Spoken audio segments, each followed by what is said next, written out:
In previous videos, we've explored this idea of adding a strong base to a solution that contains a strong acid or a weak acid, and we called these neutralization reactions. And the general idea is that we are adding a strong base like sodium hydroxide to a solution that contains an acid, and let's say hydrochloric acid.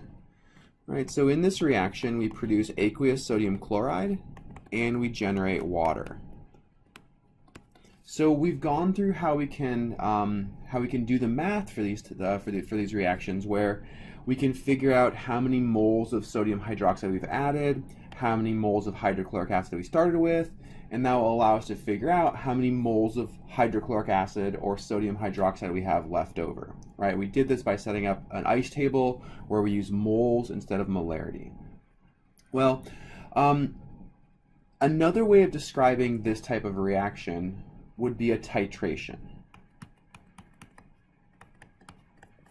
So the idea here in a titration is we have progressive addition of a strong base to a solution that contains an acid.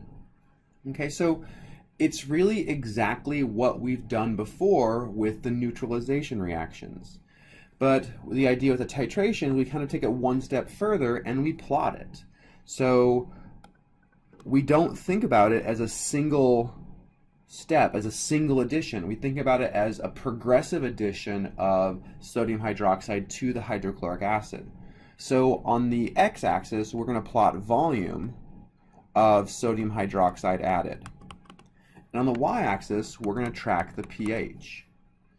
Okay, so at the very beginning of the reaction, when we've added 0 sodium hydroxide, right? So this point right here where we have not added any sodium hydroxide, all we have is hydrochloric acid in solution, right? So if we've added 0 moles of sodium hydroxide, and let's say we started with 1 mole of hydrochloric acid, well, the only thing we have in the solution is the hydrochloric acid. So we're certainly going to start at an acidic pH, right? So the pH is definitely acidic at the beginning of the reaction before we've added hydroxide. So the idea here is as we start increasing the amount of sodium hydroxide, so let's say, so this is point 0.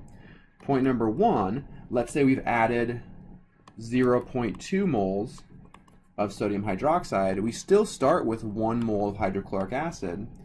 So after this reaction is finished, we've consumed 0.2 moles of hydrochloric acid, but we still have some left. So the solution is still acidic.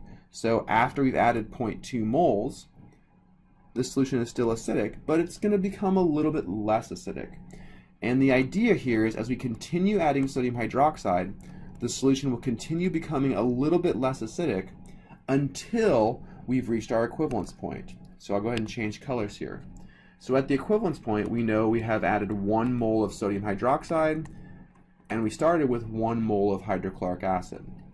So as we talked about before, at this point, the amount of hydrochloric acid is perfectly neutralized by the sodium hydroxide.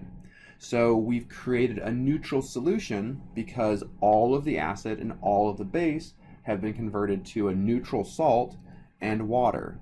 So at this point, our pH is going to be equal to 7.0, perfectly neutral. And then if we continue adding more sodium hydroxide, that hydroxide does not have an acid to react with, so it's going to continue on and become more and more basic. So we call this a titration curve. We are monitoring the addition of a strong base to a solution that contains an acid. And we see this curvature that corresponds to the changing pH as that hydroxide is added. And whenever the titration is a strong base into a strong acid, it's pretty straightforward.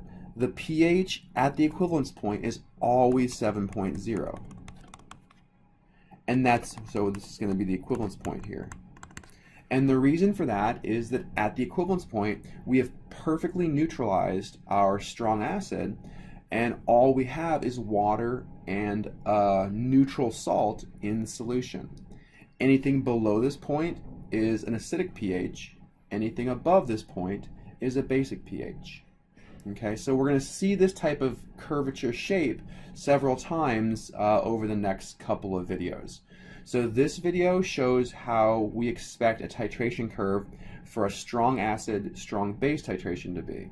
In the next video, we're going to explore what happens when we change the strong acid to a weak acid.